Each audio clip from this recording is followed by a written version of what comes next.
Hello friend, स्वागत है आपका एनक्यू स्टडी यूट्यूब चैनल पर।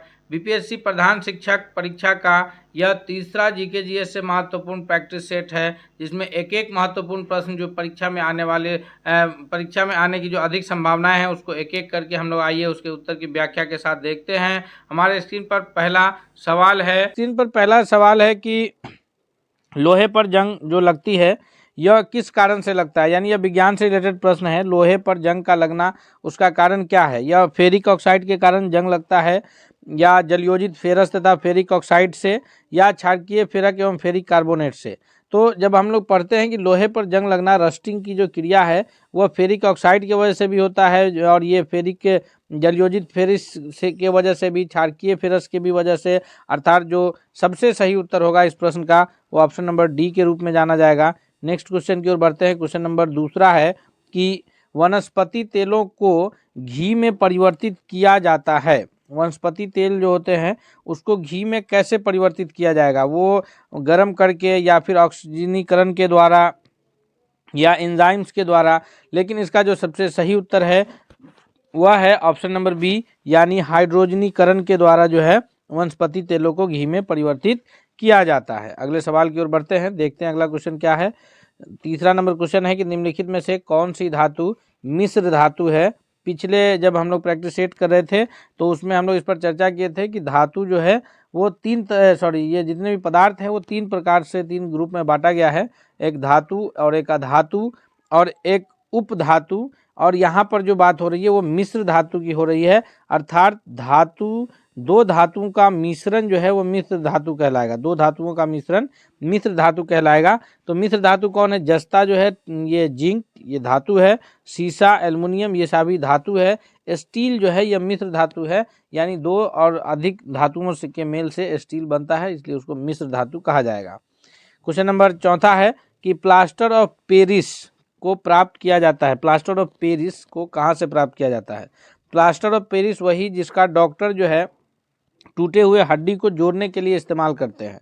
और जो प्लास्टर किया जाता है इसी वजह से हड्डी टूटने के क्रम में जो है डॉक्टर जो उपचार करते हैं तो उसको प्लास्टर के नाम से भी जानते हैं। और वो जो वाइट कलर का चूने के तरह का जो मटेरियल लगाया जाता है वो प्लास्टर ऑफ पेरिस होता है, जिसको जिप्सम से प्राप्त किया जाता है। अर्थात चौथा नंबर क्वेश्चन का ऑप्शन जो है वो बी होगा।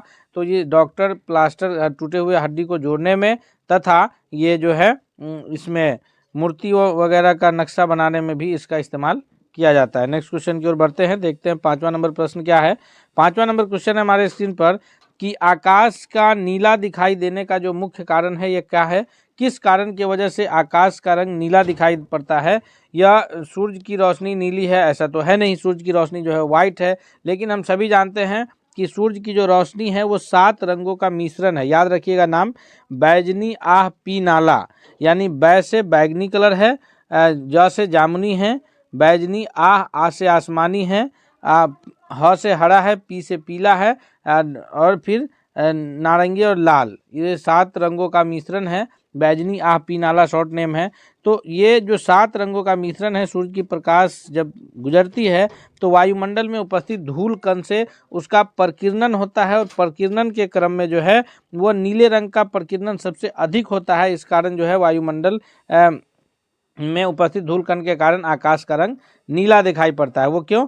क्योंकि सूर्य के 7 प्रकाश रंगों की किरणें में से एक जो है वो प्रकीर्णित होती है सबसे अधिक। अगले सवाल की ओर बढ़ते हैं। नेक्स्ट क्वेश्चन है छठा कि बर्फ का दाब बढ़ाने से उसका गलनांक क्या होगा? यानी बर्फ का जब दाब बढ़ाएंगे तो फिर उसका गलनांक क्या हो जाएगा? तो बर्फ का दाब बढ़ाने से उसका गलनांक जो है वो घट जाता है, इसलिए सही उत्तर के रूप में जो जाना जाएगा वो ऑप्शन नंबर ए जाना जाएगा। हम उम्मीद करते हैं कि यह प्रश्न आपको बहुत आने वाले परीक्षाओं में बहुत फायदेमंद साबित होंगे। अतः आप अगर चैनल पर नए हैं तो प्लीज़ आपसे रिक्वेस्ट है कि आप चैनल को सब्सक्राइब करके बेल आइकन को दबा लीजिए, ताकि कोई भी वीडियो आए तो सबसे पहले आप तक पहुंचे। साथ ही साथ दोस्तों आपसे ये भी रिक्वेस्ट है कि अगर आपको यह वीडियो पसंद आ रहा है तो इसको लाइक कीजिए और दोस्तों के बीच भी शेयर कीजिए, ताकि सभी लोग इससे फ़ायदा उठाएंगे। नेक्स्ट क्वेश्चन है कि गर्मियों में सफ़ेद कपड़े क्यों पहनते हैं?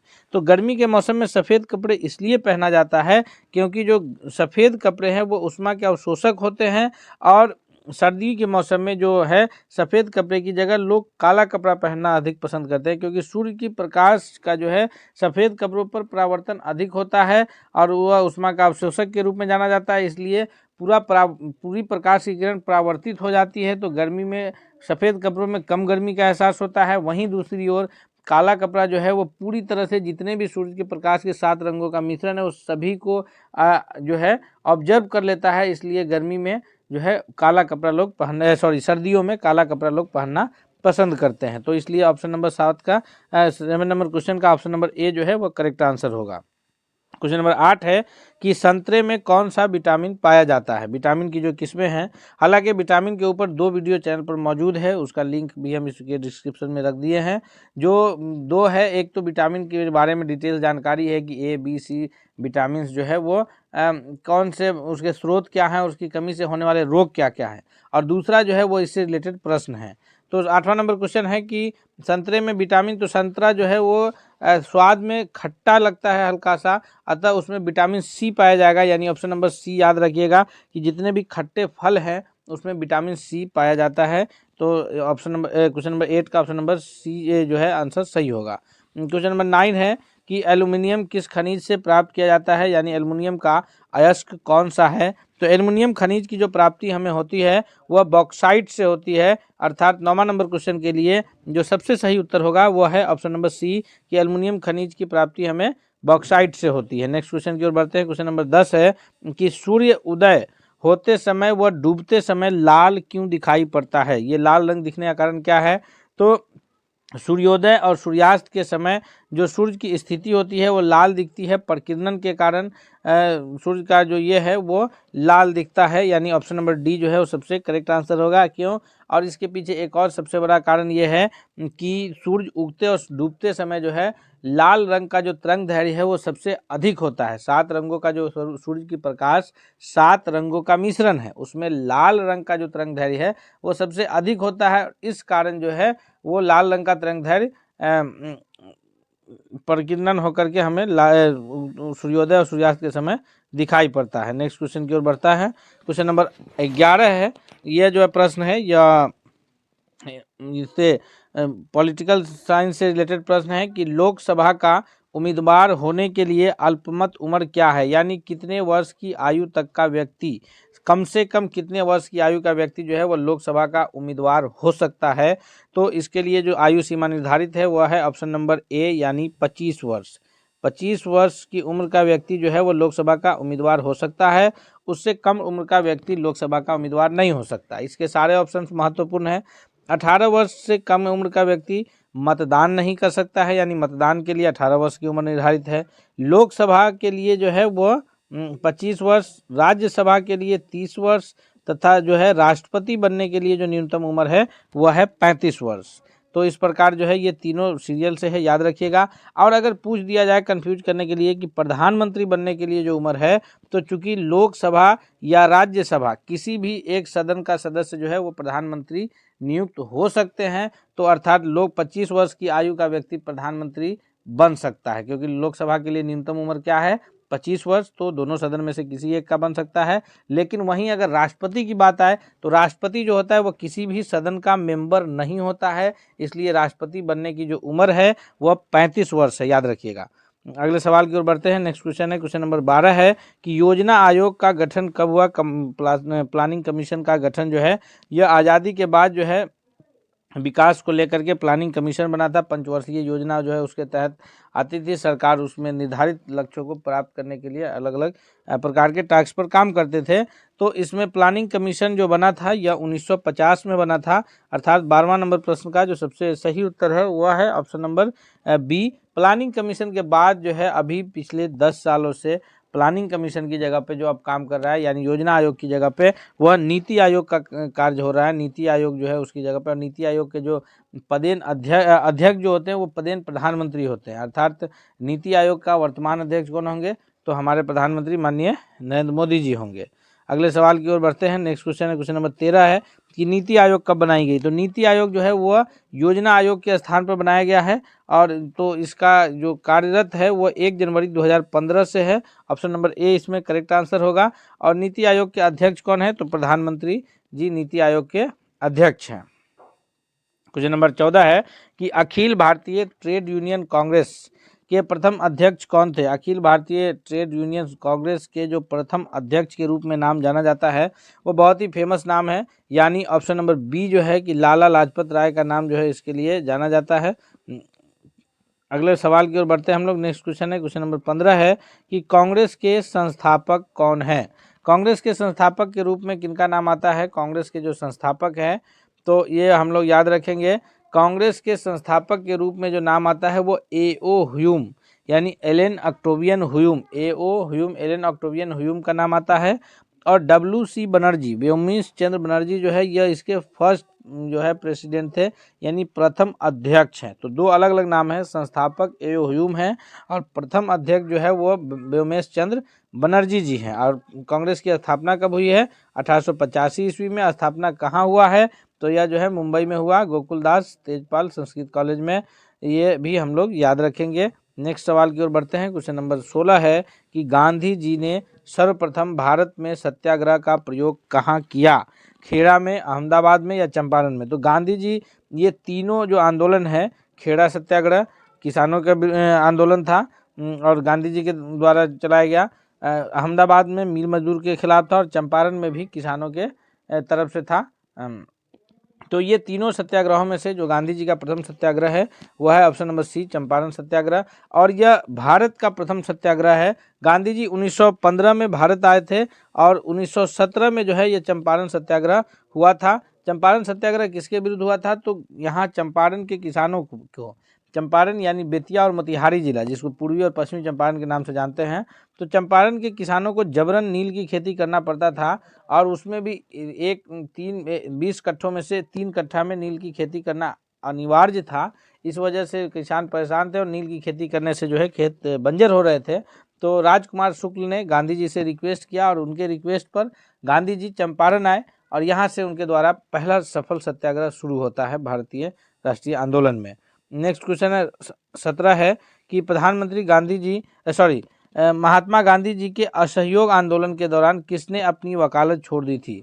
महात्मा गांधी जी जब असहयोग आंदोलन चला रहे थे तो उस वक्त जो ये अपनी वकालत छोड़ने वाले में जो नाम आता है प्रथम हुआ है मोतीलाल नेहरू का, जो कि जवाहरलाल नेहरू के पिताजी हैं। और मोतीलाल नेहरू ने असहयोग आंदोलन के दौरान अपनी वकालत छोड़ दी थी, लेकिन असहयोग आंदोलन चौरा चौरी कांड होने के पश्चात, चौरा चौरी कांड जो चौरा चौरी जगह जो है वो गोरखपुर में है उत्तर प्रदेश के, चौरा चौरी कांड होने के पश्चात जो है असहयोग आंदोलन को गांधी जी वापस ले लिए और गांधी जी से नाराज होकर के मोतीलाल नेहरू और चित्तरंजन दास ने मिलकर एक अलग पार्टी स्वराज पार्टी की स्थापना किए थे 1923 ईस्वी में। इसको भी याद रखिएगा। नेक्स्ट क्वेश्चन है 18 कि महात्मा गांधी द्वारा संपादित अंग्रेजी साप्ताहिक पत्रिका कौन सा था। गांधी जी द्वारा जो संपादित अंग्रेजी साप्ताहिक पत्रिका था उसका नाम था यंग इंडिया, यानी ऑप्शन नंबर बी जो है वो सबसे सही उत्तर है। 18वां नंबर प्रश्न के लिए सबसे correct answer option number B है। नेक्स्ट क्वेश्चन की ओर बढ़ते हैं। नेक्स्ट क्वेश्चन है क्वेश्चन नंबर 19 है कि गदर पार्टी का मुख्यालय कहाँ था। गदर पार्टी जिसकी स्थापना लाला हरदयाल के द्वारा किया गया था उसका स्थापना कहाँ है, तो यह गदर पार्टी की स्थापना भारत में नहीं था, इसलिए कराची तो होगा ही नहीं क्योंकि कराची उस वक्त भारत का हिस्सा था। इसका जो मुख्यालय था वह था सैन फ्रांसिस्को में, यानी 19वां नंबर प्रश्न के लिए जो करेक्ट आंसर है वह है ऑप्शन नंबर डी कि गदर पार्टी का मुख्यालय सैन फ्रांसिस्को में था। नेक्स्ट क्वेश्चन है क्वेश्चन नंबर 20 है कि भारत की आज़ादी के समय ब्रिटेन का प्रधानमंत्री कौन था। जब भारत को 1947 में आज़ादी मिली तो उस वक्त जो है ब्रिटेन के प्रधानमंत्री के रूप में वहाँ कौन थे, तो ब्रिटेन का जो प्रधानमंत्री थे वो क्लेमेंट एटली थे। यानी इस प्रश्न का जो सबसे सही उत्तर है वो ऑप्शन नंबर ए है कि क्लेमेंट एटली जो है भारत की आज़ादी के समय ब्रिटेन के प्रधानमंत्री थे। क्वेश्चन नंबर 21 है कि निम्नलिखित में से किस कानून ने भारत में ब्रिटिश शासन की नींव रखी थी। भारत में ब्रिटिश शासन की नींव जो रखी गई थी वह पिट्स इंडिया एक्ट के तहत या भारतीय अधिनियम परिषद के तहत, भारतीय परिषद अधिनियम या फिर विनियमितकरण अधिनियम 1773। तो ये जो रखा गया था वो 1773 के अधिनियम के तहत, अर्थात 21वां नंबर प्रश्न का सबसे सही जवाब जो है वह है ऑप्शन नंबर डी। इस प्रश्न के लिए सबसे करेक्ट आंसर क्या है, ऑप्शन नंबर डी है। नेक्स्ट क्वेश्चन है क्वेश्चन नंबर 22 है कि निम्नलिखित में से कौन 1946-47 के दौरान अंतरिम सरकार में भारत के वित्त मंत्री थे। यानी 1946 में जो अंतरिम सरकार का गठन हुआ था, किनके नेतृत्व में? पंडित जवाहरलाल नेहरू के नेतृत्व में। तो उस वक्त जो है वित्त मंत्री का जो पद दिया गया था वो किनको दिया गया था? तो याद रखिएगा, वित्त मंत्री का जो पद उस वक्त दिया गया था वह दिया गया था लियाकत अली खां को। और लियाकत अली खां को पद दिया गया, लेकिन जो है जब पाकिस्तान का बंटवारा हो गया तो फिर लियाकत अली खान जो है पाकिस्तान के प्रथम प्रधानमंत्री बने, और जो ये वित्त मंत्री का पद है या उनको ये जो है अंतरिम सरकार के गठन के समय उनको दिया गया था। नेक्स्ट क्वेश्चन है क्वेश्चन नंबर 23 की हड़प्पा सभ्यता की खोज किसने की थी? हड़प्पा सभ्यता की खोज जो है वह आर.डी. बनर्जी के द्वारा किया गया था या फिर दयाराम साहनी के द्वारा किया गया था। तो सिंधु घाटी सभ्यता के आसपास सिंधु घाटी नदी के जो चारों तरफ बसे लोग थे जिनको हड़प्पा सभ्यता के नाम से जाना जाता है। हड़प्पा ये पाकिस्तान के मोंटगोमरी जिला में स्थित जगह है। इसकी जो खोज किए हैं वह खोजकर्ता के रूप में जाने जाते हैं Dayaram Sahni. Option number A जो है सबसे सही उत्तर है। अगले सवाल की ओर बढ़ते हैं, उससे पहले हम एक बार फिर आपसे रिक्वेस्ट करेंगे कि यह सवाल अगर पसंद आ रहा है और साथ ही साथ यह आपको वीडियो अच्छा लग रहा है तो आप प्लीज़ आप चैनल को सब्सक्राइब करके बेल आइकन को दबा लीजिए और ये वीडियो को लाइक करके दोस्तों के बीच भी शेयर कीजिए ताकि सभी लोग इससे फ़ायदा उठा सके। नेक्स्ट क्वेश्चन है क्वेश्चन नंबर 24 है कि तराइन का प्रथम युद्ध जो 1191 ईस्वी में लड़ा गया था और द्वितीय युद्ध उसके 1 साल के बाद लड़ा गया, तो किन दो लोगों के बीच यह युद्ध लड़ा गया था तराइन का प्रथम युद्ध? तराइन का प्रथम युद्ध जो है वो मोहम्मद गौरी और पृथ्वीराज तृतीय के बीच लड़ा गया था। अर्थात 24वां नंबर सवाल के लिए जो सबसे सही जवाब है वह है ऑप्शन नंबर बी कि तराइन का प्रथम युद्ध मोहम्मद गौरी और पृथ्वीराज तृतीय के बीच लड़ा गया है। क्वेश्चन नंबर 25 है कि विधवा पुनर्विवाह यह कानून कब लाया गया? 2 प्रमुख कानून लाए गए थे उस दौरान, अंग्रेजों के शासन के दौरान, जो कि भारतीय समाज सुधारकों के अथक प्रयास का नतीजा था और वो बहुत जरूरी भी था। एक सती प्रथा के विरुद्ध कानून, सती प्रथा यानी कि पुरुषों के स्वर्गवास के बाद, देहांत के बाद उनकी जो विधवा महिलाएं थी उनको उसी चिता पर जला दिया जाता था जिंदा। इसके विरुद्ध 1829 में कानून लाया गया। और दूसरा जो है विधवा को पुनर्विवाह का हक दिया गया कानून के तहत। तो ये जो पहले सती प्रथा का अंत किया गया, फिर बाद में जो सती प्रथा का अंत के पश्चात जो विधवा महिलाएं बची थी तो उसको पुनर्विवाह का हक दिया गया।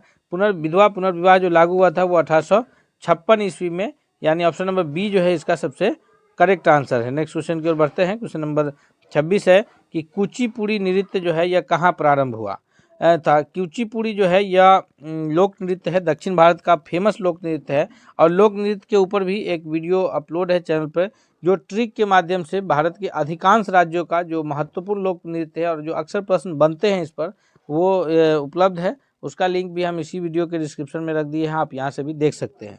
कुचिपुड़ी जो लोक नृत्य है यह है आंध्र प्रदेश का, यानी ऑप्शन नंबर बी जो है इसका सबसे करेक्ट आंसर है। क्वेश्चन नंबर 27 है कि भारत की प्रथम महिला शासक कौन थी?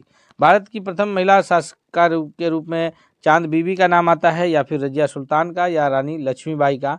तो ये जो है सबसे सही उत्तर है इसका वह है ऑप्शन नंबर बी कि रजिया सुल्ताना जो है, जो कि दिल्ली सल्तनत के गुलाम वंश की शासक हैं, ये प्रथम महिला शासका के रूप में जानी जाती हैं। क्वेश्चन नंबर 28 है कि टीपू सुल्तान कहाँ का शासक था? टीपू सुल्तान के बारे में जानते ही है कि गीदड़ के 100 साल की ज़िंदगी से बेहतर शेर की 2 दिन की ज़िंदगी है और ये अंग्रेज़ों से इन्होंने ज़बरदस्त लड़ाई लड़े थे। तो जो शासक थे यह मैसूर के थे। मैसूर कहाँ पड़ता है? तो यह कर्नाटक राज्य के एक ज़िला है मैसूर, तो यहाँ के यह टीपू सुल्तान शासक थे। अगले सवाल की ओर बढ़ते हैं। क्वेश्चन नंबर 29 है कि किस देश को यूरोप का मरीज कहा जाता है? ये भी बहुत फेमस क्वेश्चन है कि यूरोप का मरीज के नाम से कौन सा देश जाना जाता है? तो यूरोप के मरीज के नाम से जो नाम जाना जाता है वो तुर्की का नाम आता है, यानी ऑप्शन नंबर डी जो है वो सबसे सही उत्तर है 30वां नंबर प्रश्न के लिए। और 30वां नंबर प्रश्न है हमारे स्क्रीन पर कि भारत में अंग्रेजी शिक्षा की शुरुआत किसने की थी? ये लॉर्ड मैकाले ने किया था या फिर लॉर्ड कर्जन ने किया था या लॉर्ड डलहौजी ने या लॉर्ड कॉर्नवालिस ने? तो शिक्षा के क्षेत्र में तीनों का अहम योगदान है। लॉर्ड मैकाले मिंटस के द्वारा जो है ये लाया गया था एक अधिनियम जिसमें जो है लॉर्ड मैकाले उसके ये थे और उसी के द्वारा जो है भारत में अंग्रेजी शिक्षा की शुरुआत हुई थी। तो ऑप्शन नंबर ए इसका करेक्ट आंसर होगा। याद रखिएगा लॉर्ड कर्जन के समय जो है यह विश्वविद्यालय आयोग आया था 1904 में, जिसको रेले कमीशन के नाम से भी जाना जाता है, तथा लॉर्ड डलहौजी के शासनकाल में जो है वुड डिस्पैच आया था, जिसको 1854 में, जिसको जो है भारतीय शिक्षा का मैग्ना कार्टा भी कहा जाता है। अगले सवाल की ओर बढ़ते हैं हम लोग। नेक्स्ट क्वेश्चन है, क्वेश्चन नंबर 31 है कि भारत का सबसे लंबा बांध कौन सा है। जी, भारत का सबसे लंबा बांध जो है भाखड़ा नंगल है, या इंदिरा सागर है, या फिर नागार्जुन सागर है, या हीराकुंड है। तो भारत का जो सबसे लंबा बांध के नाम से जाना जाता है वह हीराकुंड बांध का नाम आता है, यानी ऑप्शन नंबर सी जो है सबसे करेक्ट आंसर होगा। सबसे ऊंचा बांध के रूप में जाना जाएगा भाखड़ा नंगल, लेकिन सबसे लंबा बांध के रूप में जो जाना जाता है वह हीराकुंड बांध जाना जाता है। नेक्स्ट क्वेश्चन है, क्वेश्चन नंबर 32 है कि माउंट एवरेस्ट पर चढ़ने वाली प्रथम भारतीय महिला कौन थी, यानी कौन प्रथम भारतीय महिला थी जो सबसे पहले माउंट एवरेस्ट की चोटी पर चढ़ी थी। सुचेता कृपलानी है, बछेंद्री पाल है, रजिया सुल्ताना तो होगी नहीं, या फिर कल्पना चावला है। तो कल्पना चावला तो स्पेस में गई थी।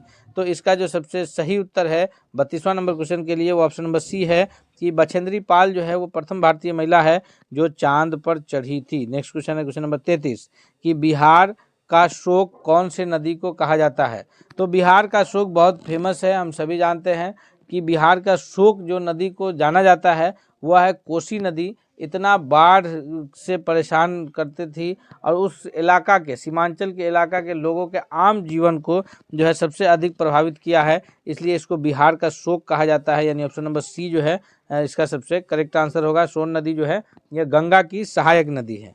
अगला है कि ककलोत जलप्रपात जो है यह बिहार के किस जिले में स्थित है। ककलोत जलप्रपात की स्थिति बिहार के पटना, नवादा, मुंगेर या फिर नालंदा जिला में है।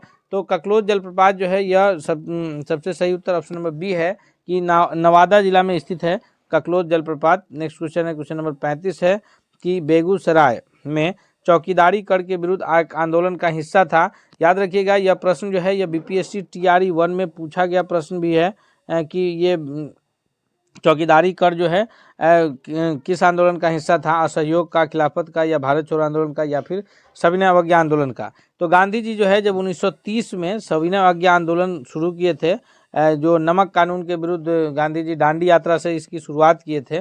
गांधी जी द्वारा जो है ये 12 मार्च 1930 को साबरमती आश्रम से निकले थे और 6 अप्रैल 1930 को नमक के बना करके उस कानून को तोड़े थे और वहीं से सविनय अवज्ञा आंदोलन की शुरुआत हुई थी 1930 में। तो उसी समय जो है बिहार के बेगूसराय जिला में चौकीदारी कर के विरुद्ध भी लोग आंदोलन कर रहे थे। अर्थात यह जो चौकीदारी कर के विरुद्ध जो आंदोलन है ये सविनय अवज्ञा आंदोलन का हिस्सा है। नेक्स्ट क्वेश्चन है 36 कि गांधी जी का चंपारण सत्याग्रह किससे जुड़ा था।